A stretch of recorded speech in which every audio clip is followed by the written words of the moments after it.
Welcome back to the YouTube channel. My name's Chris. I'm a videographer, photographer, and YouTuber.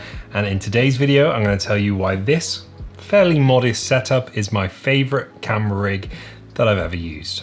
I've been using this camera rig in one form or another for about the past 3 years, and I love it. There's not a thing I would change about it. I've looked at other cameras, I've bought other cameras, but in the end, I always go back to this setup. I've seen a load of posts on Instagram, on Twitter, mainly on Facebook, of videographers taking so much equipment to a shoot. They literally take a trolley, like a pull-along trolley full of equipment. They've got 5 or 6 camera bodies, 20 lenses, 5 tripods, and I'm here to tell you that you probably don't need all of that. I'm of the mindset that if you really know a piece of equipment well, then you can get the best out of it. And it's a time thing as well. If you're constantly changing lenses or picking up different camera bodies or rigging cameras in different ways, then you're missing important shots. That's just my opinion. This whole video is just my opinion, but it comes from a place where I have been in those situations and I've missed important things because I've been too busy overcomplicating my setup. So let me talk you through this rig. At the bottom, we've got the DJI Ronin SC. When I first started out in videography, I bought the DJI Ronin S, and it was revolutionary for the time, but it was quite heavy.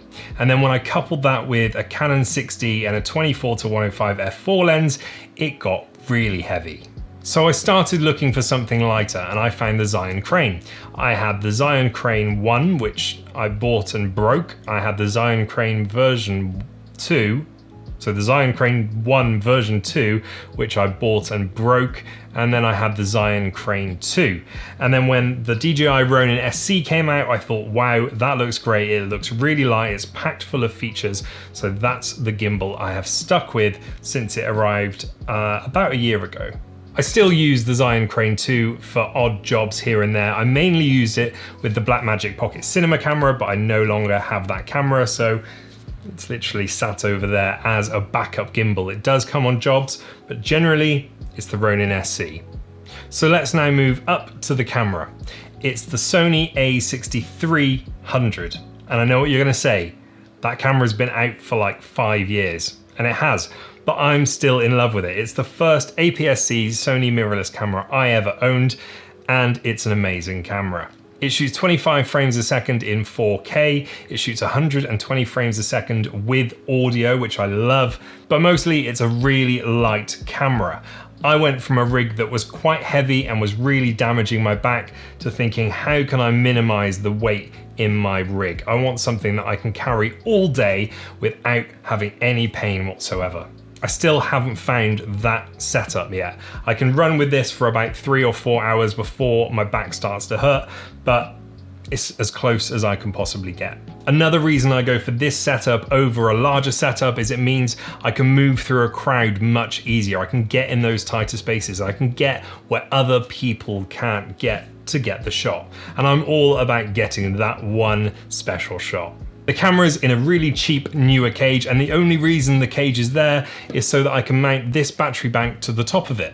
That gives me about 4 hours runtime continuously, and if I'm stopping and starting, I can usually get 8 hours out of that battery. It's a really great setup. If you don't use a battery bank already, then I highly recommend you do if you're shooting with a Sony mirrorless camera. The only gripe, the only problem I've got with this camera is the fact that sometimes it does overheat, and I have had a couple of instances where that's caused me a problem. But on the whole, we change the batteries when we think the camera's getting hot, and all of the heat is contained within that battery, so it doesn't really cause us an issue anymore. I should say I've got other Sony cameras. I've got the 6300 here, this is a 6300 there, that's a 6500 over there, and I've also got 2 6400s, which will be mounted in this space very shortly. Moving on to the last piece in the puzzle, and that's the Sigma 16mm 1.4. I fell in love with this lens the very first time I put it on my camera, and to be honest, this is the primary lens that I shoot most of my stuff on. That's disregarding any talking heads or interviews. If I'm doing a run and gun setup, this is the lens I want. I'm going to be making a full review about this lens very soon. I know there's a lot out there, but I want to show you just how powerful this lens is for about £350. So on the subject of keeping a filming rig simple so you can be in the right place at the right time getting the right shots, I went out and made a video with my friend Craig, who's a personal trainer. We had about 3 hours of shooting time and the sun was going down. We wanted to get some nice sunset shots, so we went out with just this rig. I didn't take any extra batteries, any battery banks, any other cameras, any tripods, just this, just to prove a point that if you're limited on time and you need to get the shots, then this is a very good solution. I'm not saying you should go out and buy this exact kit. What I'm saying is you should make the most of the kit that you've got available. I'm going to play the video now and I really hope you enjoy it.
What did you think? Put it in the comment section below. Tell me how you would have done things differently.